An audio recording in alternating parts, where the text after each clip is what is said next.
कुछ लोग अपना वोट बेच देते हैं, मैं उनके बारे में भी थोड़ी सी एक चीज कहना चाहता हूं।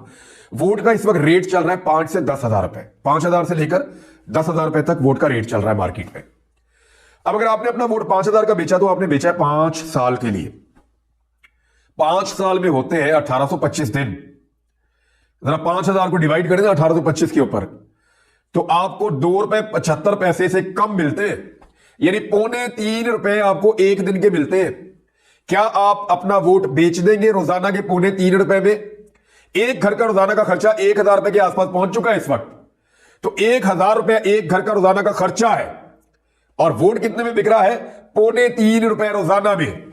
और फर्ज करें कि आपका वोट 10,000 रुपए में खरीद लिया गया, 5 में नहीं लिया गया, तो ₹5.47 यानी ₹5.5 में आपने अपना वोट बेचा 5 साल के लिए, यानी रोजाना ₹5.5 आपको मिलेंगे। भाई अगर वोट ही बेचना है तो रोजाना का ₹1,000 तो